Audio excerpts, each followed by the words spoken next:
When you're investing in crypto, you're essentially acquiring a piece of the network, the infrastructure that's building tomorrow. The amount of time it took for the internet to get adopted was a much slower time in comparison into how fast crypto and digital assets are being adopted.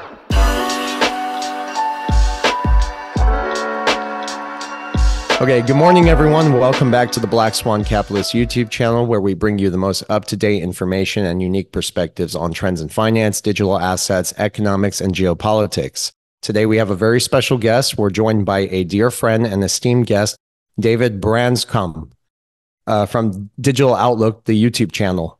David is an expert in financial markets, wealth preservation, and digital assets such as XRP, but that's not all. David brings a lot of experience to the table through his working experience in legislation for the Canadian government, which he will be sharing with us today. So sit back, relax, and let's get this started.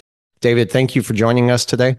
Oh, thank you guys. We really, Judy and I have loved your perspective. We listen to you guys all the time. You are an amazing channel. You bring on some truly phenomenal speakers, that really help to educate this space, which is probably one of the most biggest needs that I think this space has, is truly helping folks to genuinely understand it. One of the things that we always kind of say is, look, we can share our convictions, but we can't give people the confidence that goes with it. And this is where they, just being introduced to these various resources so they can go out and build that confidence, it is really a phenomenal need. So, hey, guys, I really appreciate the fact that you do that a lot. Thank you very much. That's very kind of you. Well, can you please give our audience some information on what you did in your past for the Canadian government? And of course, we'd like to hear your journey in the crypto space. We know you did very well in the last bull run. So please tell us about that. So Judy and I both, in fact, I can share both at the same time. When we got into this space, it was in March of 2020, right when this whole thing was going down. And at that time, both of us were working in the tax department. Now, I had worked in the tax department in Canada for almost 25 years at that time, and I've held various different level positions, from entry-level officer, special enforcement officer, aggressive tax planning, international business corps, things like that, complex case officer, resource officer. I did, some stints as, team leaders and things like that, and national project leader. And in the process of doing that, of course, learned a ton about, basically how, money moves, investigating different assets and all that kind of stuff in the broader market. And also had, been interpreting legislation and how it would be applied, with respect to enforcement provisions within, the tax legislation. And it really introduced us in a big way, to just how the world really works. I think a lot of times, we hear it on the surface, but you don't really get to see the behind the scenes transactions and the treaties that are made between countries when it comes to the movement of information. And of course, the ability for tracking of finance, because that's a big part of what we would do, follow these breadcrumbs and find out, what was really going on and stuff like that. Now, when Judy and I entered into this space at that time, in Canada, we knew in advance, I knew in advance, they were coming out with an emergency response benefit like most countries were. And it was going to be $2,000 a month, up to 5 months consecutively, and you only had to be 15 years old to apply for this benefit.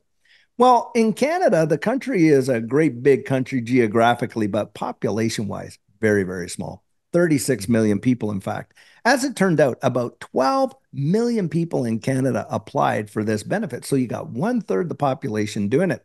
Well, Judy and I, being a blended family, we've been together now for 19 years roughly. And before that, we had our, different marriages. I was married to my first wife for 18 years, and Judy had been married to her first husband for like 22. Well, they left us, and by God's amazing grace, Judy and I got together and we had this big blended family. And I turned to Judy. It took us about 10 years, guys, in that capacity to save roughly, about, well, maybe I shouldn't say the exact amount, but basically to save a chunk of dough.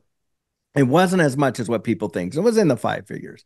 And so what ended up happening was I said, Judy, listen here, look at all this, helicopter cash going to all these people.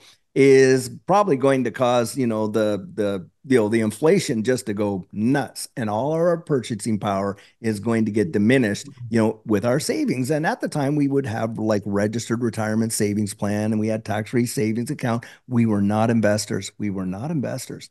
And so I went out looking for gold and silver, as you guys know, being big bullion guys. And I really appreciate that, because gold and silver is God's money. I mean, let's be honest, it's been money for, thousands of years, and probably will continue to be that all the way through as a monetary instrument, right? So I went out looking for that, and, couldn't find any. And by the way, we were living in Vancouver area, lower mainland of British Columbia, Greater Vancouver area, which is a big bullion hub. Now, normally you should be able to walk into a dealer, right? Walk out, put your money down, walk out with a monster box of silver, which is about 500 ounces. That was very commonplace. Well, when this whole thing was going down, nothing. I mean, there was nothing. I went to all these various places like Vancouver Bullion Currency Exchange, Border Gold, all these big ones. Ended up, I was in a pawn shop. The guy has like 17 ounces of silver, tube of silver Canadian maples coming 25 cents. Forget it. I'm not gonna. So, needless to say, I had gone home, and Judy happened to be watching a guy on YouTube. You may know him, Christopher Green. And he was running his channel, AMTV, and he was selling a course called Bitcoin Rich. Well, that was our introduction. And when we were buying it, guys, the first thing that we bought was Bitcoin. And it was like $3,500 for one Bitcoin at the time. I'm looking down at that. We were buying it from a platform, by the way. I'll share this really quick, called Coinberry, and it was a platform, not an exchange. And so, if not, like, you didn't see the purchase orders and the order books and none of that kind of stuff. And so, needless to say, they had one down there. It was called XRP. And at the time, it was like less than 15 cents. I think it was like 11 cents or something. Anyway, I'm looking at that, and I said, Judy, look at these XRPs over here. Boy, you could get a truckload of them for just one Bitcoin. And if it does anything like, what Bitcoin did, because we didn't know about Ripple, I didn't even know what XRP was. Ended up picking that up there. And of course, as we dive deeper into this space, we learned more and more and more. And Judy and I basically set a strategy in place that ended up really, really, and I share this in our coaching program, but very transparently, and it really revolutionized our lives. We put in our 5 figures. Within 13 months, it was into the millions of dollars, and it really, really transformed our lives. I know that Judy doesn't like me really talking about price in that way, and I understand why, because we want to be safe in this space. But it is sincere that really did change our world. It really revolutionized our world, and that's when we became, really big advocates for this space. Mm-hmm. Yeah. And you guys also did some research, I'm sure. We did lots and lots of it. Lots of research. Absolutely, for sure. When, you know what, during that time, government had sent us home, because obviously, no, but they were paying our paychecks.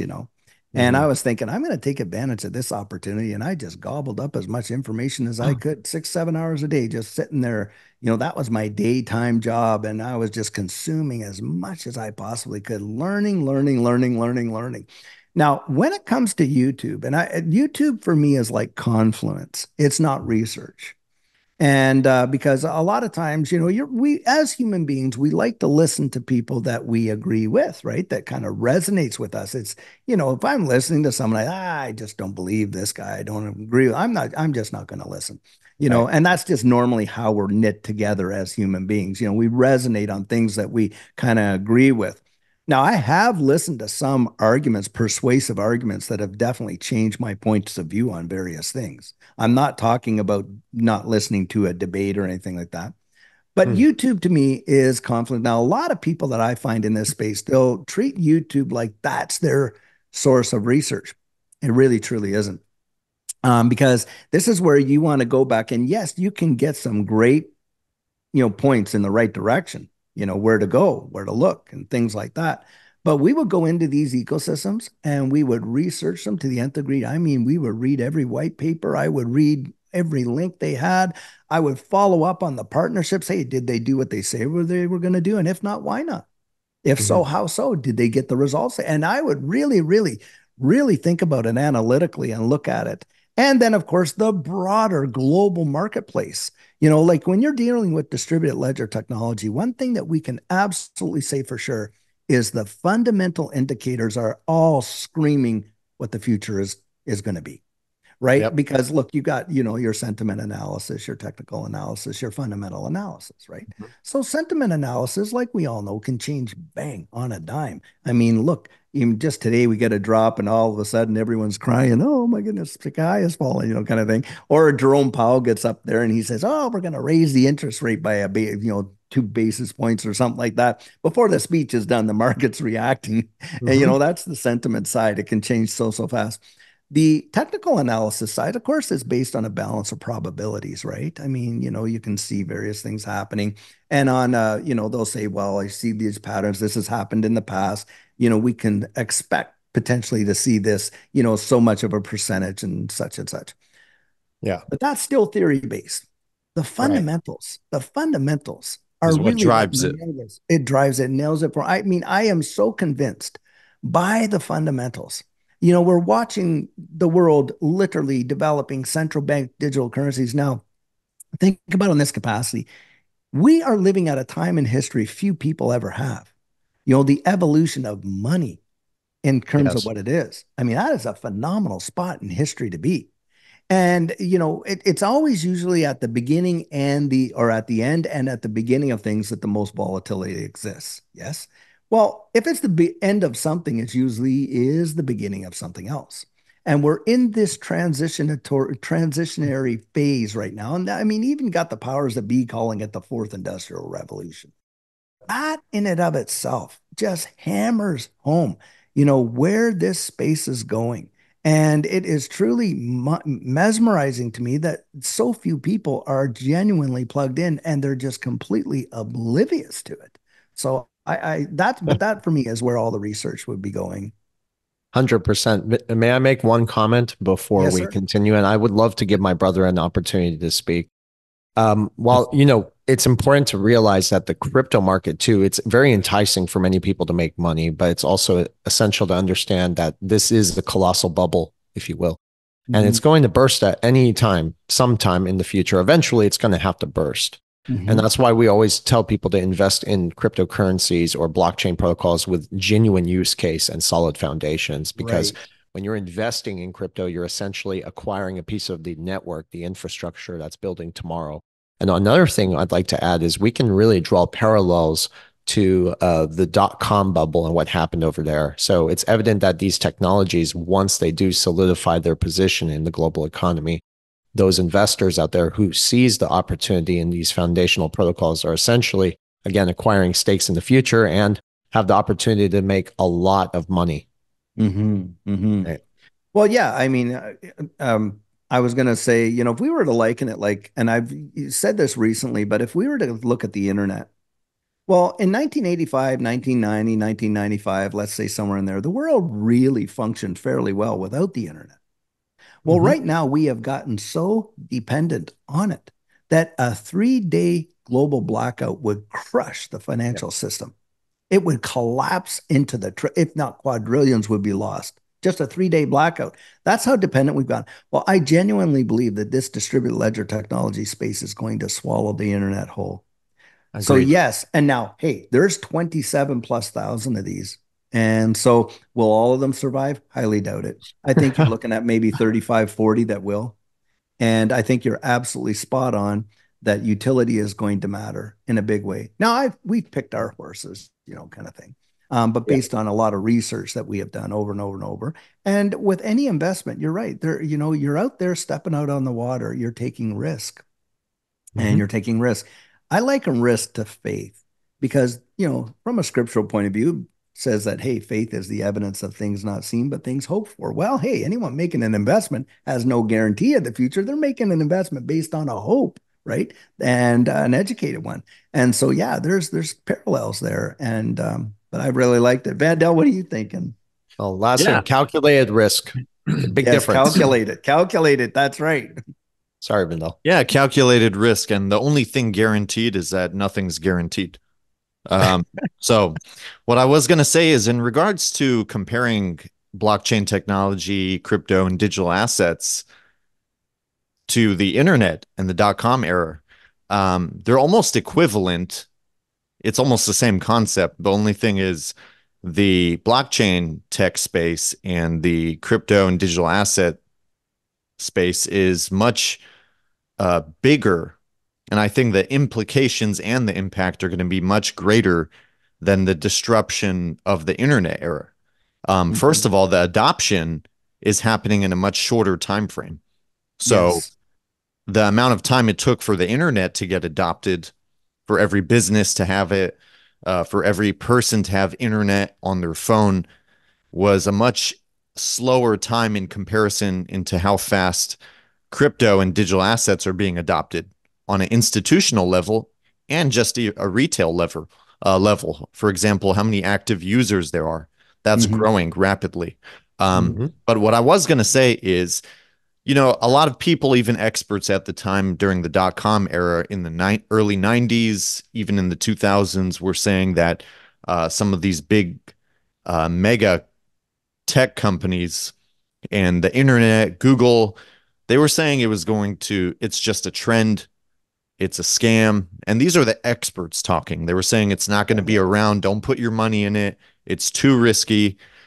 And it's interesting because now you can't speak to any person on the streets in a developed country or go to any household or business and not find internet with them. Oh It's a yeah, part of even everyday life now. yes, yes, Yeah, even out in the banking the world. unbanked. And blockchain Yeah, is going to be the same. yes, Everything will be absolutely. tokenized at some point. Mhm. Everything will be running on the blockchain. And it will become a part of our lives, our everyday lives, for your average person Mhm. and for institutions and businesses. Yeah. And Uh, I think it will almost seem seamless as well. Like I liken that to these things here. 2007 is when smartphones came about. Well, now you can't find even a kid in grade school without one. It's become almost seamless, Oh yeah. and part of their daily routine. And most people like didn't even, they just kind of like float. It's almost like a river of knowledge and change, and people just flowed right along with it. And how that has happened. Um, I don't know. Hmm. You guys probably wouldn't remember that. There was a book way back when I was a kid just in school. It was called Future Shock. And the idea was that the future is going to change so significantly and so rapidly that it's going to leave people traumatized. That's what they believed. That's what they believed. But it's amazing how, as societies, we've been able to kind of like absorb and acquiesce to this new forms of technology on a very, very, short period of time. Well, I mean, what we're doing even right now, like over Zoom, before this whole deal went down, it wasn't as prolific as it is now, mhm. but now Agree. it is. This kind of interacting is just people just accept it. They'll even, visit with family doing this stuff. And at one point, that was all science fiction. And I don't think we're really reacting that we're adopting it, like you just said, Vandell, way faster than what we ever did before. The reason this is happening faster and faster, and we don't have to talk about it in this conversation or maybe later, but that goes back to what's happening in also the traditional financial system and the Mhm. fact that we're on the brink of a monetary reset, essentially. Mhm. So Mhm. that's why it's accelerating. It has to. Yeah, so I did want to say that the crypto market is a secular trending market. So it's driven by structural changes in the economy, in society. This is the utility and adoption part. But there's Mhm. another component to it.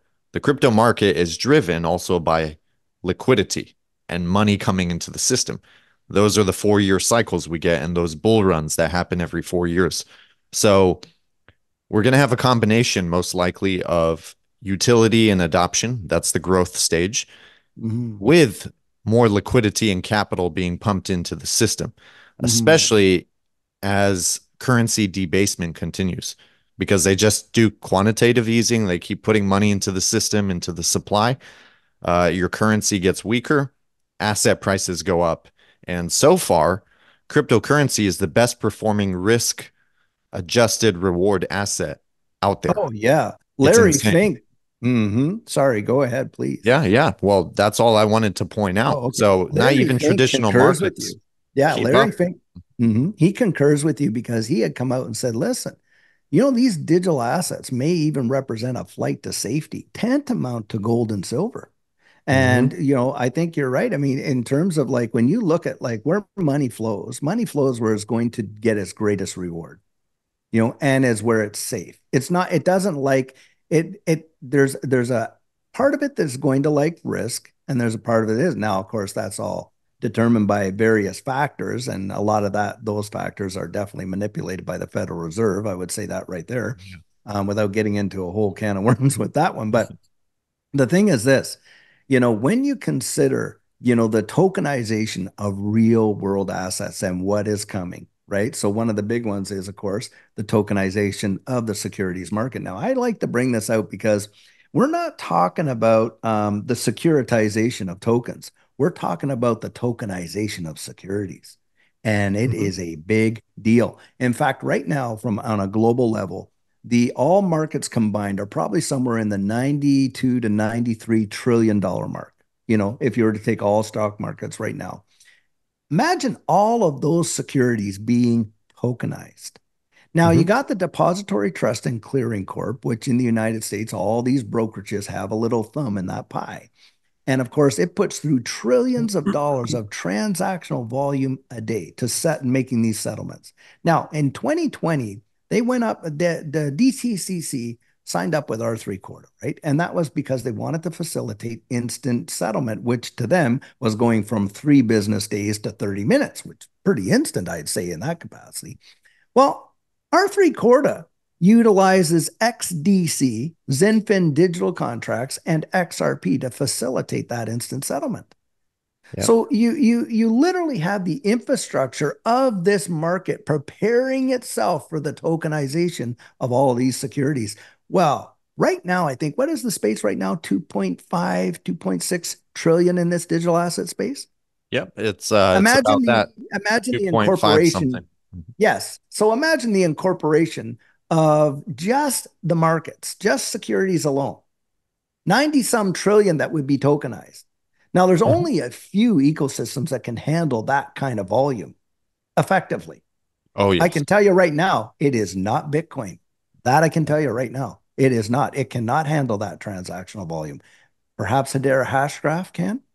Of course, XinFin, XDC, XLM, XRP. Yep. They have the infrastructures where they can handle volumes like that. And it is coming. It is definitely coming. And that is just securities. That is not all of it. $360 trillion in the global real estate market. Yeah. And I do want to say something. Go ahead. Go ahead. Oh, I'm sorry. Yeah, no. I was going to say you guys are a great place to be and visit. You guys have spent time living in Dubai. What's wild is this. The DMCC in Dubai is tokenizing gold. Wow. Right now there. You're talking my language. Yeah, if I can expand on something my brother said earlier on, and even something you said, my brother was mentioning about the implications of blockchain, and I just wanted to add some color. Now, we know blockchain advancements, they offer potential, but I do want our audience to know that they also pose significant risks. And I'm going to explain this.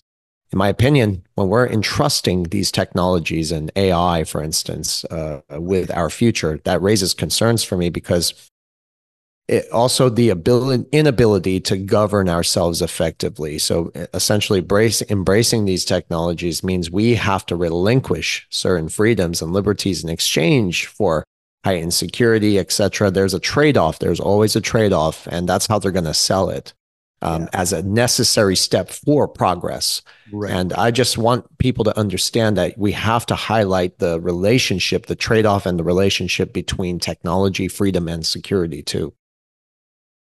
Another thing my brother mentioned was liquidity. And that's something that I love to talk about because I really do follow financial markets more than I do crypto. I made the investments and I kind of just pay attention to what's going on in the markets. But this is a fact. Global credit markets all over the world are drying up. The lack of liquidity is there, and that means borrowing and lending becomes difficult. And that's really what the economy is built on.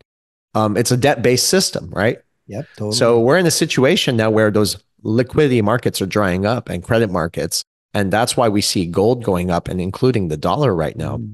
So we talked about this earlier before we got on a call. in order to drive this market, they do need liquidity, but we don't have it because we're insolvent. So what are they going to do? They're going to take us to war. Yeah, So they can print probably. more money into the system. Yep. Any excuse they Exactly. can to print more money. And Yes, any excuse. So they will sacrifice the currency debasement to keep the system artificially alive. Well, they've course. been that doing that since the inception of the Federal Reserve. I mean, look Exactly. at, we've lost 98% of the purchasing power of the dollar since the Federal Reserve has come into play. At least that is the statistical measure. Yeah. But the fact of the matter is, I mean, a central bank has only one thing that they can do, and that is to print debt. Yes. And we're talking about liability instruments. I love Augustine Carson when he said that. I thought, boy, did he ever nail that. You know, he's sitting there on this panel and he said, talking about all these various fiat notes, you know, your $50 note, your $100 note. He comes out and he says, oh, well, I call them liability instruments. I thought you bang on, because that's what they are. And you're right, Versa. And the debt market is the beating heart of all of this. It's even beyond the stock markets, it's the debt market. And I think a lot of people overlook that. And the debt market, of course, is driven, and the end game is control. That is a fact, Jack. 100%. We don't, it's not like we, you know, it's not like we can avoid it. It's like whether we like it or not, that's the system that is being employed. That's why I like to say, instead of trying to fight the system, yeah, just find ways that you can use it to your advantage and capitalize on it. And or do both. Yeah, you could do both too. I mean, this is what we're doing. We're in a sense fighting the system here by having these discussions, spreading awareness, because the truth is no change is going to come unless we make the change. These institutions, again, their end game is really to own it all, control it all, become the buyers and lenders of last resort. And if I can add one more thing, yes, a lot of people don't understand how inflation really works. And when they go to the grocery store, they see their milk is higher by $3. They believe that the milk became more valuable, but that's not true. Right. And this ties back to what I said about going to war to put liquidity in the system. For those that don't know, inflation keeps rising because we have to keep printing more money to support the debt that is unsustainable. So we keep going in circles. But that means that every dollar that they print, they have to steal a fraction of a fraction of a fraction of the existing dollars already out there. So it's interesting when Augustine comes on, or the IMF, or even Jerome Powell, and I follow these people, but it's interesting how they talk about fixing inflation when the truth is their actions currently are making it worse. Well, that's the public just buys into it. I can't believe it. So we're going in circles, you know, it's crazy. You're right. But that is all part of it. You know, it's that is part of the major psyop here, is to send a message out there. Oh, we're going to get out there and curb inflation. They literally came out with a piece of legislation called the Inflation Reduction Act. And inside that act, they had trillions of dollars of spending. Inflationary. Talk about hypocrisy. But but they can come out with the sell feature, right? And as long as people are going to buy it, they are going to keep on selling it. And that is kind of the reality. Now, once you have awakened to that whole system, and I think this is to bring Vandell's point back into it, is that's when you can start to benefit from it, because you kind of see behind the curtain a little bit. And look, like I always say this, no, I can't be a whale. Most of us can't be whales, you know, but I don't have to, you know, listen to their advice. I can follow their behavior. And I can look behind this curtain, if we're willing to dig deep enough, and see what they're doing and put myself in a position where I'll benefit. Now, what are central banks accumulating before, like at a record pace beyond anything else? Burson, what are they accumulating? Oh, well, I love this part. Well, central banks actually worldwide, they're all accumulating gold because they're trying to they're signaling a shift that change is coming, because this is not just happening in the US, this is happening worldwide. And it just simply underscores that the reality of the situation, the current monetary system is failing. It's under scrutiny. Currencies like the dollar are losing their value because of debasement. And this is going to result in less confidence, and it erodes the confidence of the world reserve currency, the dollar, and that's going to lead to an inevitable economic downturn. But that's the logical explanation to why central banks are repatriating their gold reserves. Oh, absolutely. They're going to use it as a hedge. It's a logical solution for them. They know this. It's just that they're not telling the people the honest truth. So, and there's geopolitical tensions as well, but they recognize the intrinsic value of precious metals. And then the interesting thing is that we see the BRICS Alliance, the Shanghai Gold Initiative, and the Basel III regulations. This just means, again, there's that effort to recalibrate the gold market and commodities in general. Of course, eventually, where this is all going to go, and this is really the end game, what I always talk about is that they're going to tokenize the reserves, the gold reserves on the blockchain platforms that we see coming, things we're talking about here. But that is going to offer the stability needed for a new monetary reset. And they could do this as a stable coin if they really wanted to. They could do it as a stable coin, of course, through Ripple. And that's a great seg because the thing is they have to have something. People will not be confident in another system that is based simply on the confidence they have in the economic. Like our fiat currency is based on the confidence people have in the economy that backs it. So the U.S. dollar, that what gives it any strength against this basket of currencies is the confidence that people have in the economic powerhouse of this economy. When that is totally wiped out, people are not going to want to build their confidence on that again. So they have to have something else. And you're going to talk about something like gold and silver. Now, like you just said there, we are already seeing the tokenization of these commodities right now. And yet, and a lot of people are coming out with, how the IMF will have their special drawing right? And they're saying, hey, we might go to some sort of an ESDR that is agnostic nationally, right? It's a national agnostic, monetary instrument that could potentially and more than likely be backed by something people will have confidence in, which I do believe will have to be some level of, precious metals or something, to that effect.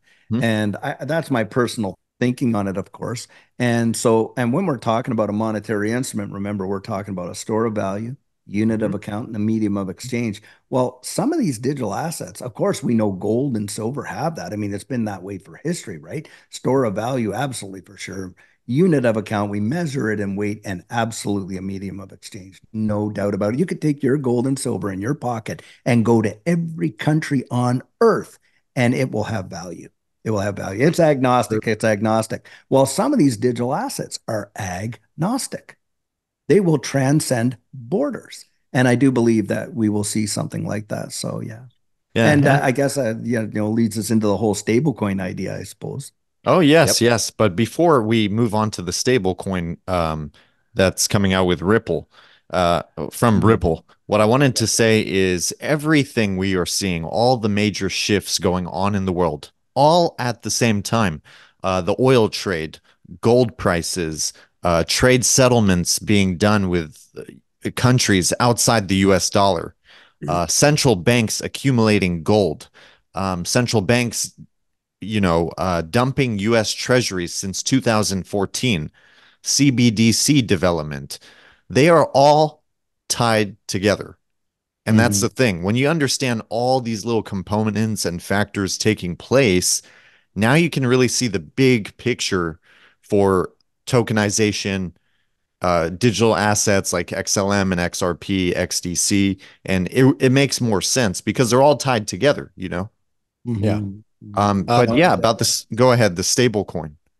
Well, with stablecoin legislation, I think. Oh, sorry, Versan, you go right on. No, please. I'll add some flavor when you're sure.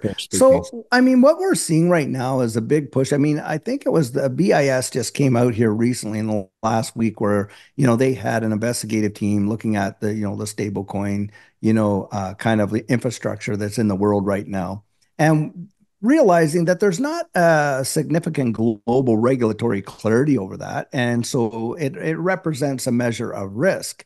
And so one of their big pushes, and of course that they're really getting out there, is we need regulatory clarity around stablecoins.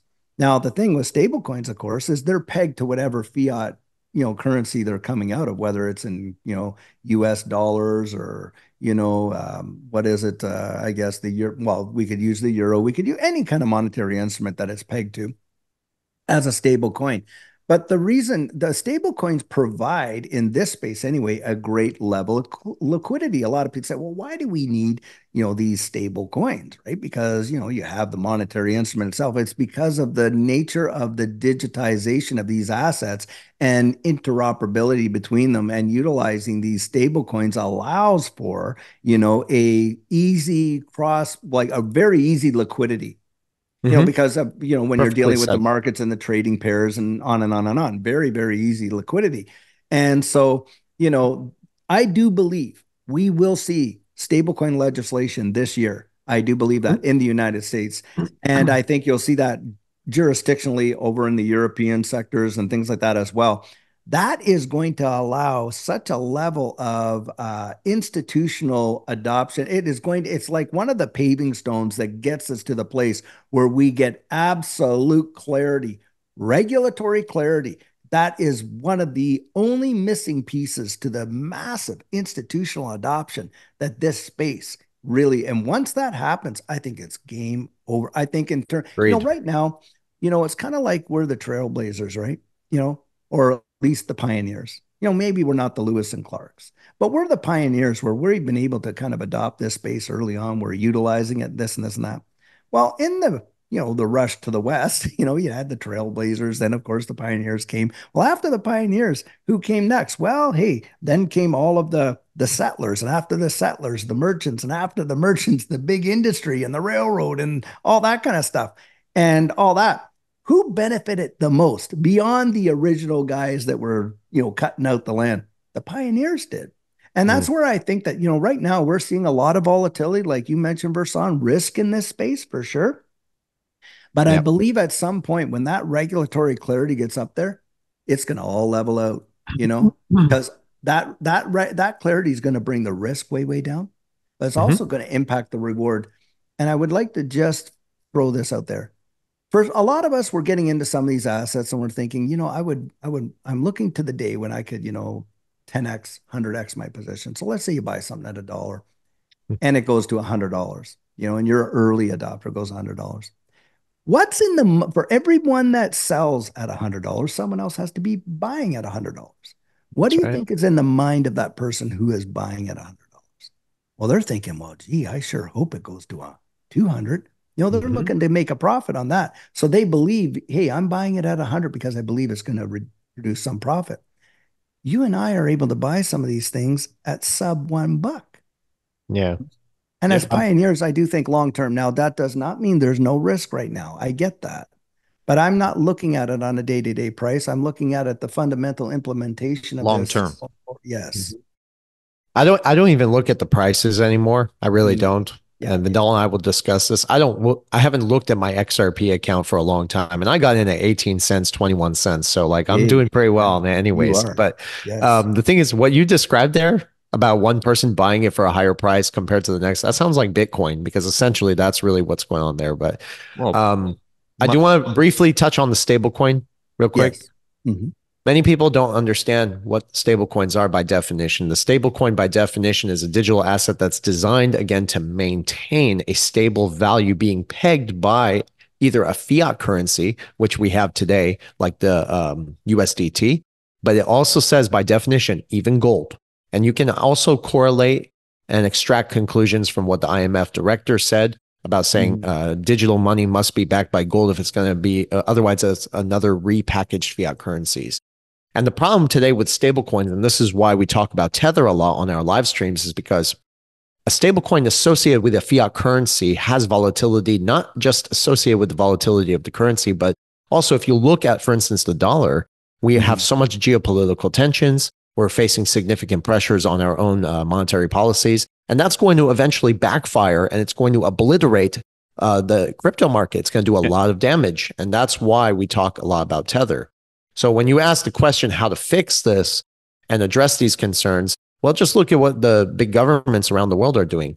Discussions at the IMF, the Bank of International Settlements, and they are looking actively for a stable coin and pegging it to a real tangible asset.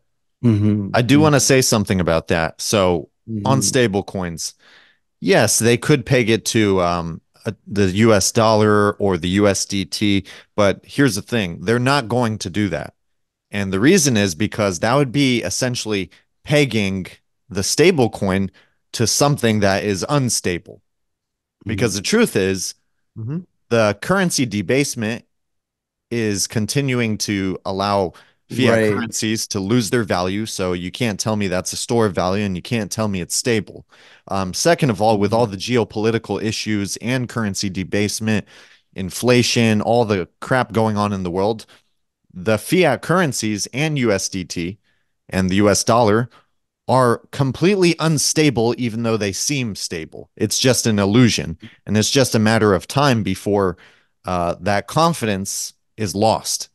Right. And it's the purchasing power is really the issue because, Absolutely. like if you said, okay, what's $100 going to be 5 years from now? Well, it's going to be $100. But what will that $100 buy you 5 years from now? The real thing to look at is the value proposition. It's Yeah. not how it's priced against, because when they say stablecoin in their minds, like Bersan was saying, they're talking about it being pegged to, let's say the US dollar, and it's stable with the US dollar. But a lot of folks will say, well, look, if I'm cashing out of my crypto position, do I want to put it into USD or USDC or USDT? That's one of the questions I get a lot. And I say to them oftentimes, well, I say, well, USDC, USDT is pegged to the US dollar. Now, if the purchasing power of the US dollar diminishes, well, ergo, so does USDC and USDT, Mm-hmm. right? Well, And so that, because they're pegged to that. But in a situation where you're looking at a debasement of the dollar, but you had an option of going into a stable coin that was not pegged necessarily right to the dollar, but let's say pegged to a commodity that is inverse, as the DXY goes down. It's like, hey, did gold go up or did the dollar go down kind of deal? mhm. Let's say it is pegged to that, then that one really would appreciate against those dollars, Yeah. And right? that, In terms that of like a store of value. Yeah, and Well, that's why central banks are accumulating gold. It's not just a hedge against Yes. inflation. No, it They isn't. know The this new basement of system the we're going, dollar. yeah, the new system we're well, going to, the monetary reset, these digital assets that are going to play a crucial role in the new monetary system will have to Mhm. be backed by gold and various commodities. So that's yeah, one of that's the the main only reason reasons. they're Yeah, buying it, because if they're going to they balance know the that. balance sheet, they need the Mhm. gold to do that. And then if you Right. have a debt that's unsustainable and out of control, how do you really fix this problem? And this is something Andy and I talked a lot about, is you reset the gold price or just commodities in general. And what that does is it shrinks the debt. But what they're doing is they're consolidating so much of the wealth and widening that wealth gap. And I believe that's going to be very possible when they have enough control to where people cannot afford to keep the things that they own, their home, their car. And that's again, own nothing and be happy. It's very Yeah. possible then they could do the reset, but they have to get more control first.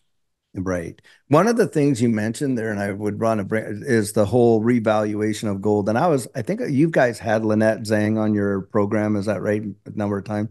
Wow. Did I ever love listening to her just the other day where she was saying, look, if we were to truly get a true value for an ounce of gold, it should be well over $20,000 Oh, right yeah. now. Yeah. I would suspect silver should be in the hundreds of dollars, not $27 for Mhm. sure. Oh, definitely. If we looked at just because the demand, by the way, for physical metals, as we all know, is off the Richter scale. I mean, Yeah. Costco, look at what Costco just reported. They're selling gold like it's going out of style, right? It's going out the door so fast. That says volumes. And the thing is this, when it comes to that, it could happen at any moment, really. That's true. They could do a revaluation practically at any. If there was a massive global financial crisis, and guys, I don't know, I suspect you have definitely done this, but you look at the Dow on the 100-year scale, yeah, Mhm. we are at an absolutely terrifying spot. We're in a big When you bubble see right that, now. I mean, we are so, it's like a vertical. We're practically right up there. Now, if you look what happened before 1929, and you look and you go back, even you take a look at the last 100 years and how it just kind of marched up there, it gets way up there. All of a Mhm. sudden, bang. Well, think about this.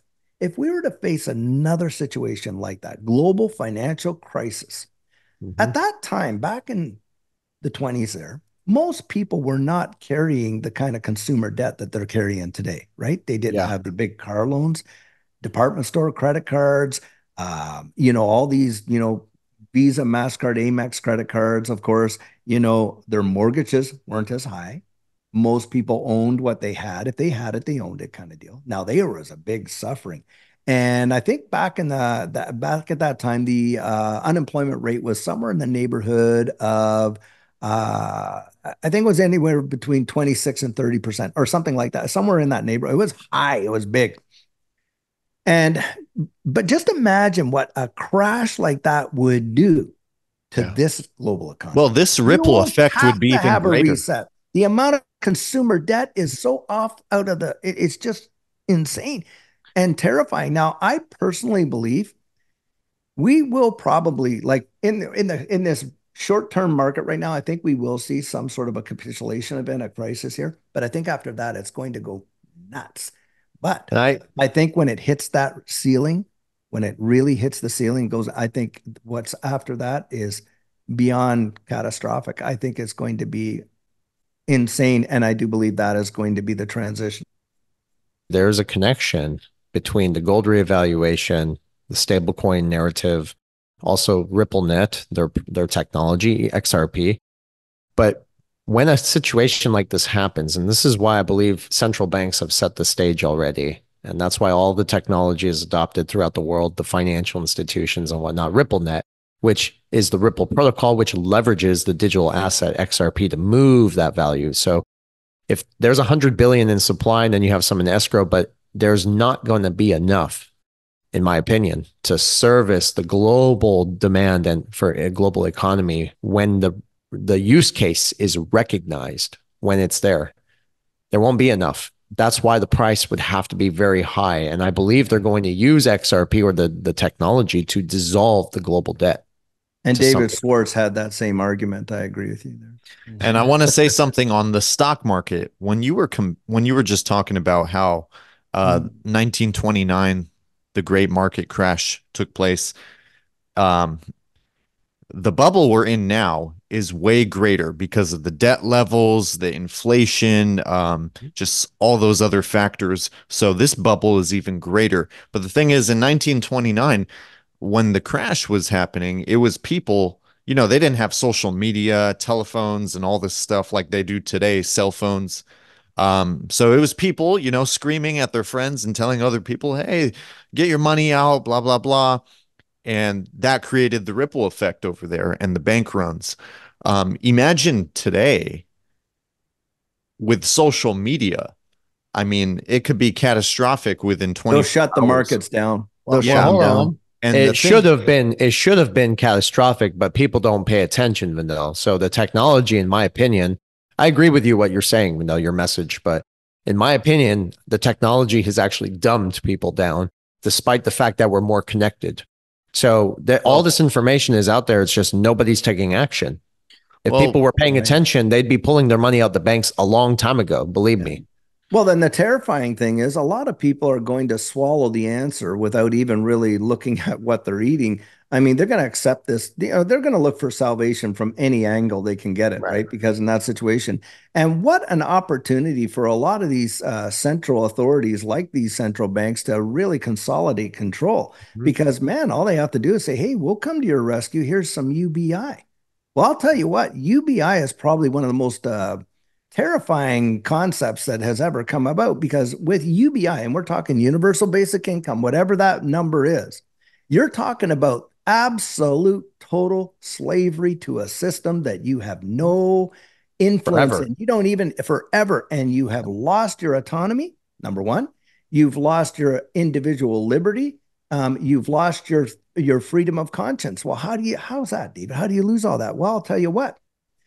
One of the things that, and it's interesting to note that the Federal Reserve sent over to the U.S. Financial House Services Committee this memo, and it was supposed to be, not for public disclosure.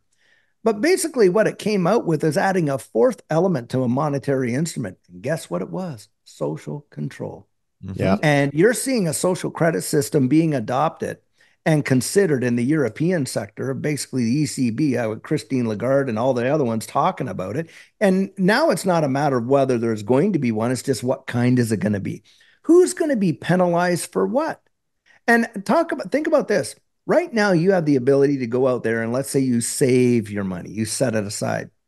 How'd you like to be in a situation where you don't have the option to save your monetary instrument because if you don't spend it by such and such a time, it's expired. Expired. It's like a And digital And coupon. and that is abs and that is where they come out with the whole "you will own nothing and be happy" narrative. That is not just some quasi statement. They have an entire philosophy behind that that is absolutely. truly And mind bending. the head of the Bank of International Settlements, he's made that very clear.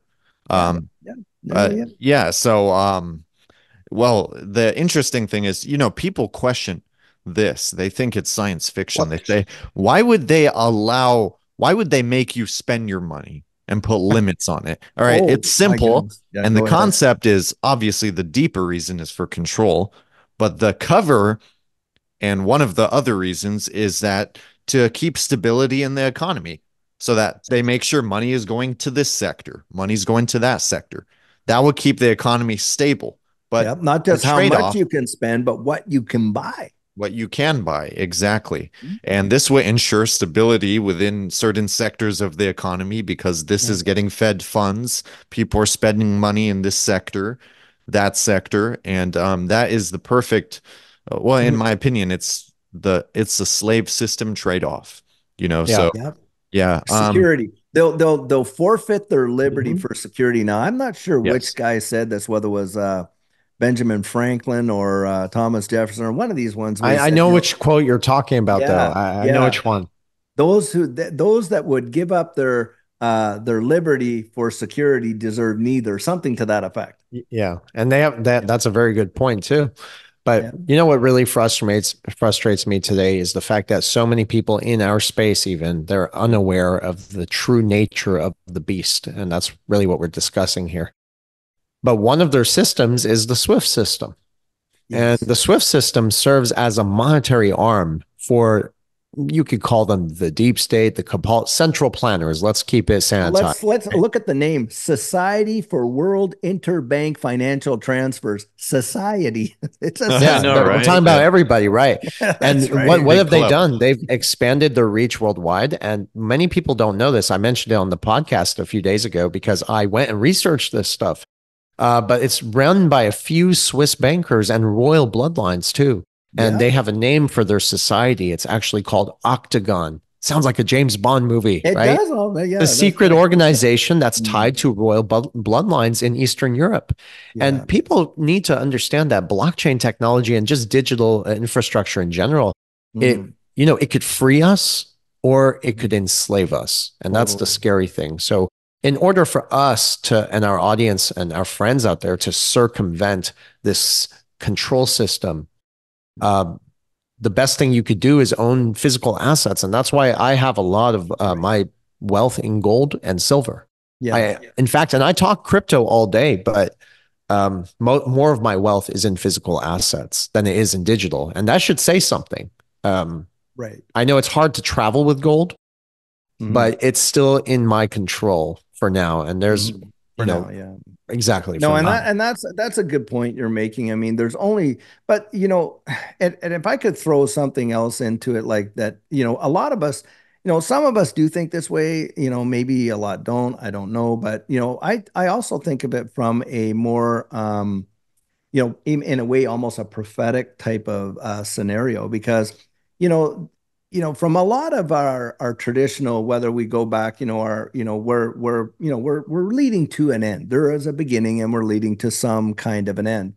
Well, from a lot of prophetic, whether you come from a Judeo faith, Christian faith, Islamic faith, it really does tell more or less the same kind of tale. Mhm. And at the end, when it gets really down to it, the whole idea is yes, we will be able to maintain a certain level of autonomy for a certain amount of time until eventually we get to this place where, yeah, it's going to be A or it's going to be B. You're going to decide this way or you're going to go this way. I genuinely do believe that. Now, I worked in the underground economy Mhm. and did investigations in that for a good amount of time.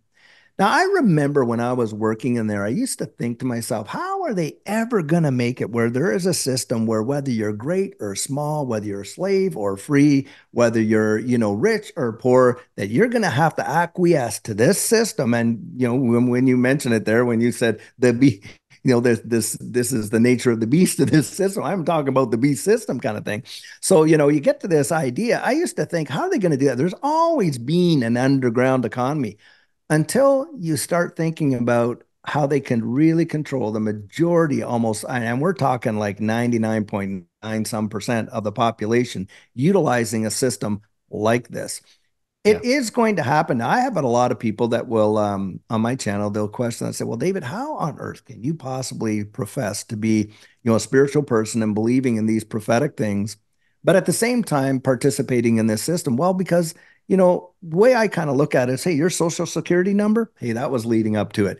The whole debt and credit system that we're a part of with the credit cards, that's leading up to. You want to know if you want to know if you have monetary controls on you already? Look at your debit card. Mhm. Now, when you go out and you have a point of sale limit on that thing, don't you? And in a lot of cases, how much you can withdraw from the bank in cash. Now, there's only about 5% of all cash for everything that's on deposit. But you go to the store, and let's say you're at Nebraska Furniture Warehouse there and you're wanting to buy a Chesterfield. The thing's $3,500, but your debit card, you're only limited to 2,500, even though you got like 15, 20 grand sitting in that bank account. You're not going to phone up the bank and say, oh, can I please use my own money? Will you let me out so you can put it on your debit card? What are you going to do? You're going to pull out the other piece of plastic that they have given you, your credit card. That happens to have a $20,000 limit. Now, isn't that amazing? Oh, we need to protect your security, keeping your point of sale limit really low, don't we? But we'll give you a credit card. Come on. Yeah. I mean, the whole deal is that it's monetary controls right Monetary now. controls. Yeah. And that's what's going on. And and by the way, for those who don't know, do you know who approves those limits on your credit card? Do you think it's the bank you're applying to? No, it is not. It's the Federal Reserve. Yeah. Yeah. It is the Federal Reserve. It goes right back to the parties that be, what you're talking about there, Versan, as well. And so, yes, I do believe for a time, from a biblical standpoint, as a believer, for me, I'm a believer in Jesus Christ. I do believe in, that, all that kind of stuff. Amen. But the thing is this, I think that, yeah, we're going to have a relative amount of control at some time, but at some point, it may cost you everything. Yes. And are you willing to pay that? And for me, I think, yeah, I'm gonna be involved in this space. I'm gonna be a participant in this space. I'm gonna see how far, this space will take me, right? But at the end of the day, I'm not selling my soul for it. Agreed. Same. You know what I'm saying? Yeah. And I've of publicly course. said this many times that there's a certain line I will not cross. Yes, sir. Even if it means relinquishing all my wealth. I'm not Yes, sir. kidding. Because I'm not going to give up my soul, what I believe in, my morals, my principles Yep. for money. Right. There's so much out there. Yeah. But this is here for now, and that's it. For now. And Right. think about it too. I mean, look, okay, so we live to, in this capacity. If you were to think about yourself, now this does not mean we don't go out there and we really, because hey, I genuinely believe like we should be going out there sowing and reaping. That's all part of it. Everything that you see that's on this earth, you plant a seed, man. You don't plant one apple seed and get one apple from it, obviously, right?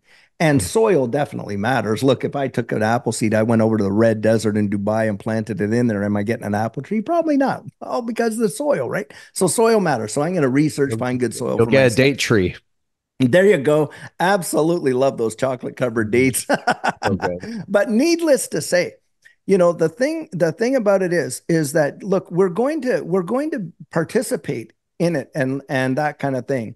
But at that point, the reality is, let's say we do live to 85, 90 years. Well, what's that in comparison to, like you're going to live more of your existence outside of these bodies than in them, as far as I'm concerned. So, yes, that's kind of how I think about it. And, it's that whole capacity. It's what can we do at the same time. This is something else we should think about too.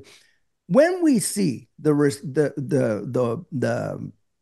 result of what we've really put we put our money where our mouths are, right? And I do believe we're going to see a result. How are we going to utilize that to affect our fellow man? And I want a seat at the table. I want a seat at the table where we are now in a position, and I think this blockchain space right now affords us the opportunity to perhaps be at that table To make when change. we do see this great wealth transfer. Well, that's And then how we early can- we are. Absolutely. Yes, that's how early we are. And we could have an impact in what goes forward. and at least delay. If not, we can't prevent, but we can at least try to delay as much as we can and get as many people in the boat as we possibly can. That's kind of how I think about it. I agree with you entirely. Speaking of jumping on the boat, yeah, go the ahead. crypto bull run, well, the Bitcoin halving particularly is in about 9 days from today. 9 days. Historically, after the Bitcoin halving, we have the crypto bull runs that last for, several months, sometimes even longer. And that's where a lot of people in the crypto space make their wealth during these bull runs. Yeah. And, of course, it's also that's driven by liquidity, money going into the crypto space. And it happens fast. Yes, absolutely. And Good. as for the stock market, though, I still believe, and you guys already agree on this, but the stock market after this bull run is most likely going to have its biblical crash. Oh, biblical. Yeah. Because it's overdue. It's in the biggest bubble in history, fundamentally and from a technical perspective. And I think when this becomes apparent in the stock and risk asset markets, when it becomes obvious that moment, it's going to be too late. 100%. Another thing people need to look out for is that if we see any escalation in this war, which we will most likely see from Iran and Israel, what that's going to do is send oil prices to at least 120, 130 a barrel.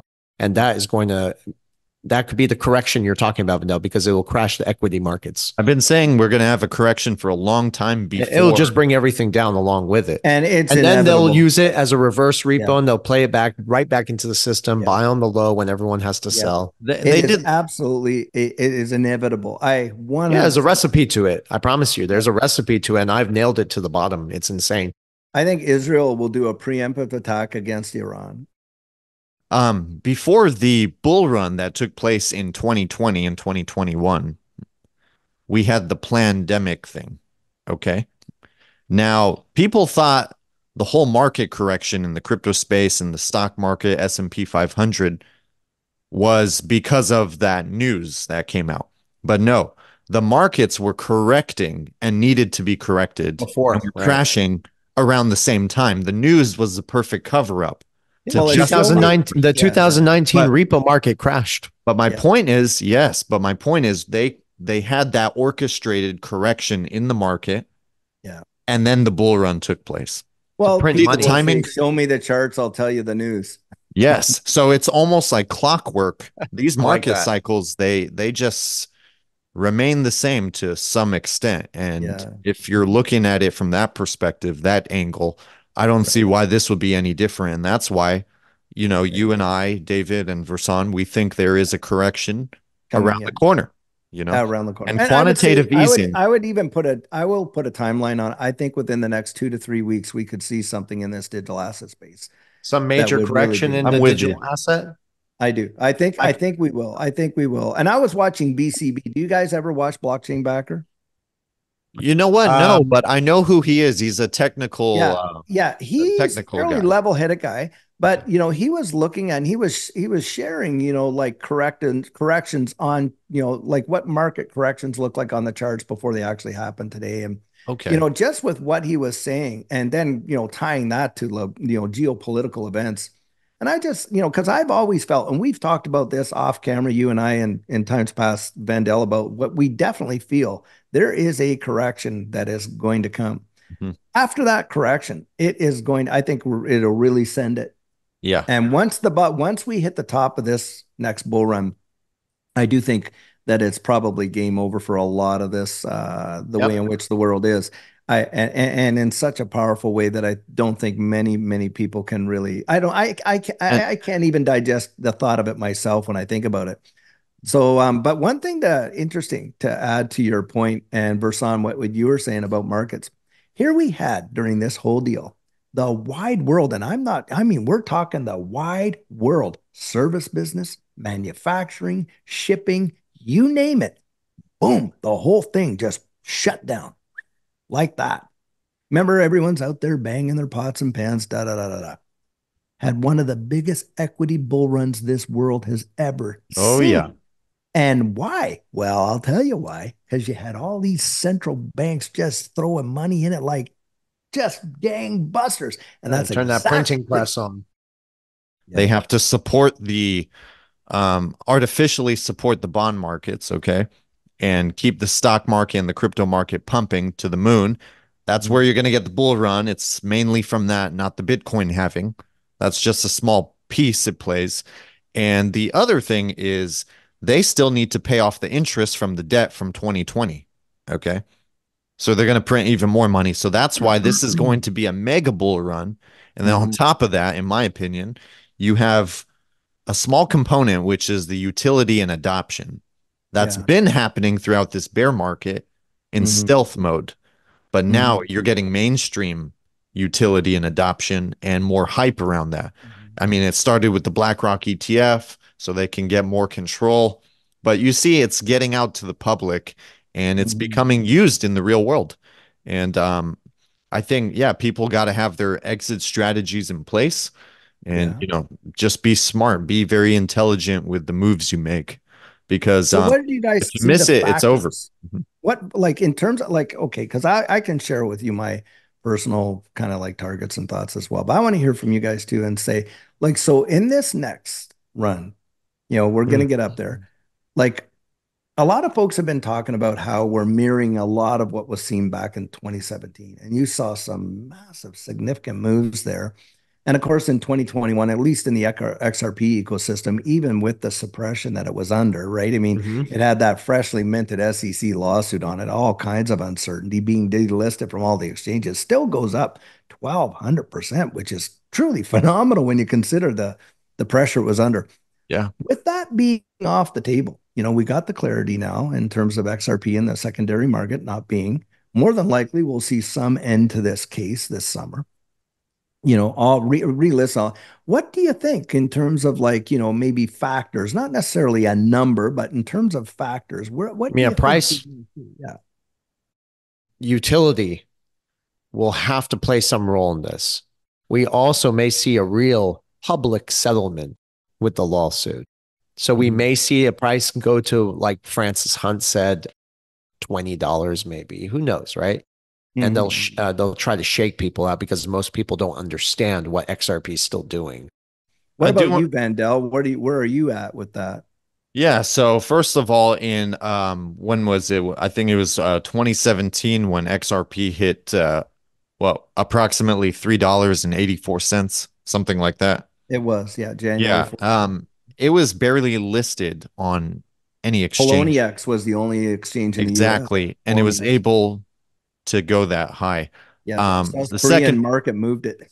yeah, and the second bull run, or the bull run after that, XRP went to about $1.92 or $1.97. 97, yeah. Okay, and that was when it had the whole SEC lawsuit on Ripple's head.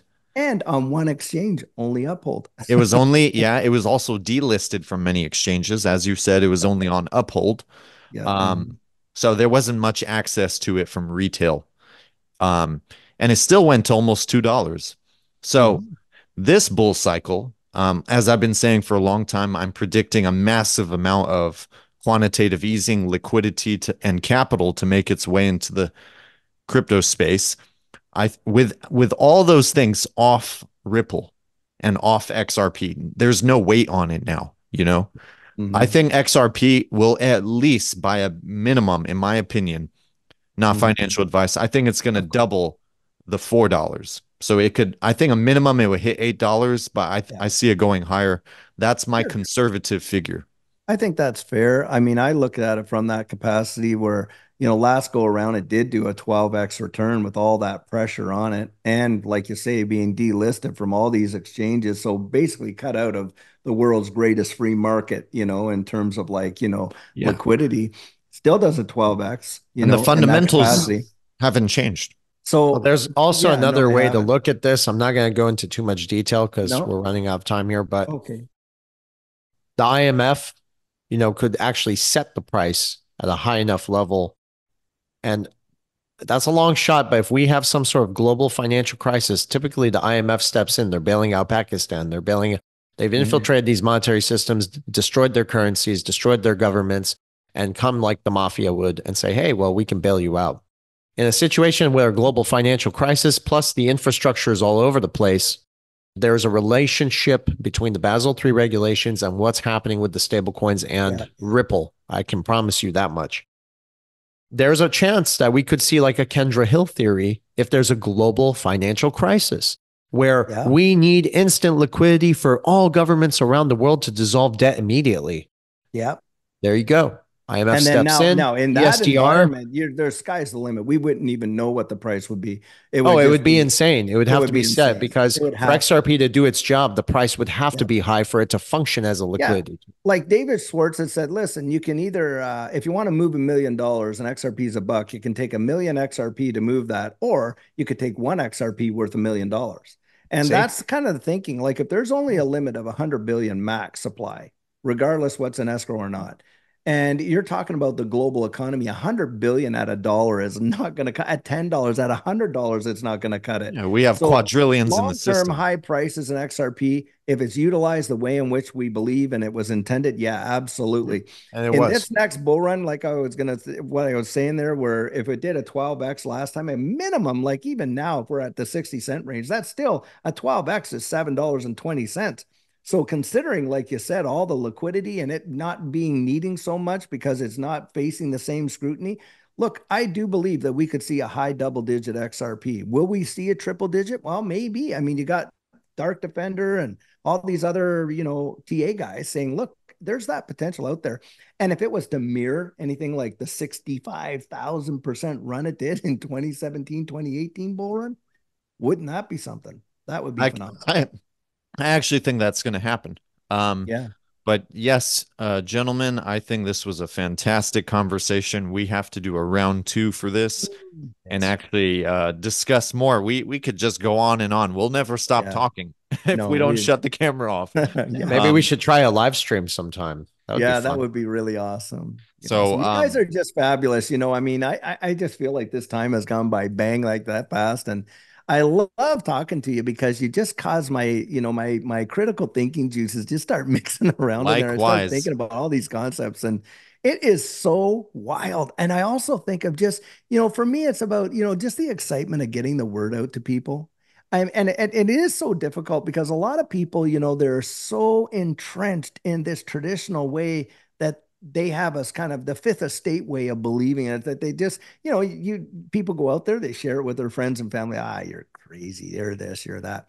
Guys, I always, and I started at the beginning, I share this again. When Judy and I started picking up some of these assets, and we were getting them at the prices we were getting them, that even in the bear market, think about it, in a Mhm. bear market, we were up almost 1,000%. Yeah. That right there just shows you the strength of what these things will be in the future every time. Look, they never drop down below what they started off at their low before. So, in my way of thinking, let's say, for instance, let's say this right now is the low of where it is. Let's say XRP went up to, let's say it goes up to, I don't know, let's say it goes to $60, something like that, mid to, range two figures. And then and then we don't quite get what we think we're going to get the utility just yet. It's around the corner, but we don't see it in this bull run. And it comes back down and it drops down to like $6 because like we've traditionally seen 90%. A person that buys it at 60 cents is still up 1,000%, yeah, at yeah, that rate. absolutely. That's kind of how I look at it. And where in what traditional market ever are you going to see that kind? I mean, you wait a lifetime before you see those kind of numbers, right? Yeah, yeah, and sometimes you'll never see it. That's why crypto and digital assets are the best performing risk adjusted And reward that has been asset out proven there. best performing asset in the history of markets. Yeah, And that is a fact. That is an absolute fact. Hey, 100%. gentlemen, Okay. I have another call in Oh, 15 minutes. I only get 5 minutes to drink my water and brush my hair again. well, let's say our goodbyes. Guys, thank you so much. David, Absolutely fabulous. And I know you're going to be fantastic editors. You're great at it. you It's a too. pleasure, David. And For we're anybody gonna, for yeah, anybody watching and viewing this episode, please go ahead and follow David. His YouTube channel is Digital Outlook. He covers a bunch of great topics, crypto, digital assets, XRP, stable coins, the markets, currencies, fantastic stuff out there. We're going to link everything in the description. But until next time, thank you so much, David. Great speaking to you, brother. All right. We'll talk later. Okay, you betcha. Take care, guys. All right, talk soon.